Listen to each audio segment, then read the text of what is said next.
Hello everyone, it's me Umar again with a new video.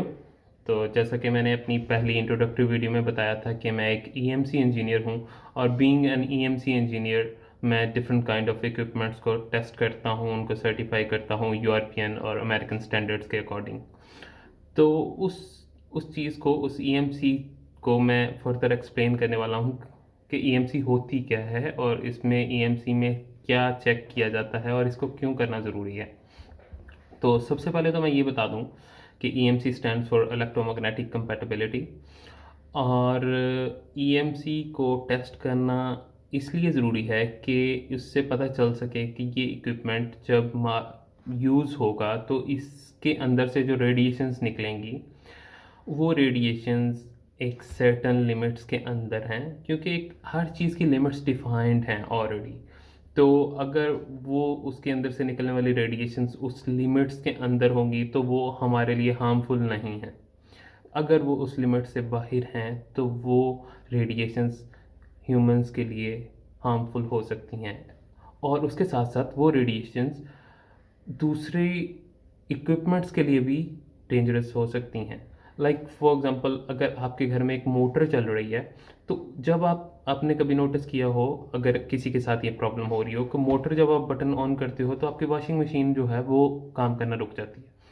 तो उसका मतलब ये भी हो सकता है पॉसिबिलिटी कि मोटर के अंदर से जो रेडिएशन निकल रही हैं वो वॉशिंग मशीन को हर्ट कर रही हैं, उसकी परफॉर्मेंस को ख़राब कर रही हैं।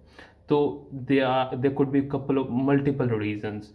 तो इन चीज़ों से बचने के लिए ईएमसी टेस्टिंग की जाती है यूरोप में, अमेरिका में, ऑस्ट्रेलिया में, कनाडा में, तो और जापान में भी, चाइना में भी। तो ये सारी मैं आपको इसको फर्दर एक्सप्लेन करने वाला हूँ।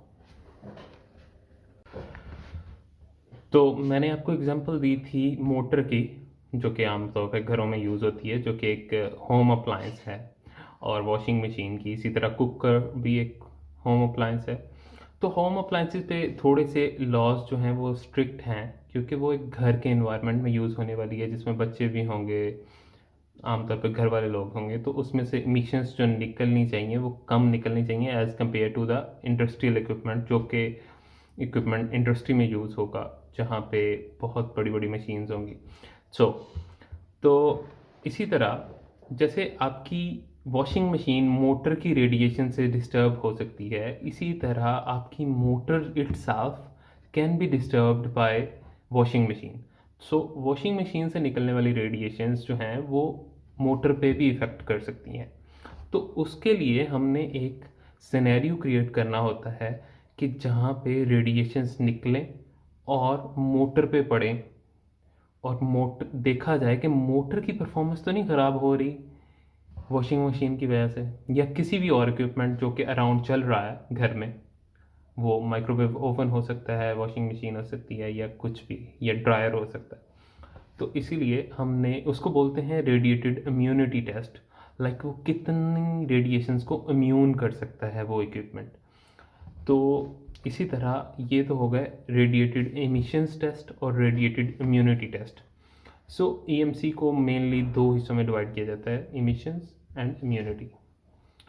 इसको मैं फर्दर डिफाइन करता हूँ। ये सिर्फ यहाँ तक नहीं है ईएमसी की फर्दर और भी है।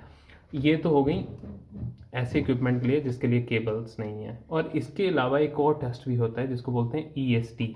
EST stands for electrostatic discharge. तो उसको मैं अभी एक्सप्लेन करता हूँ आपको।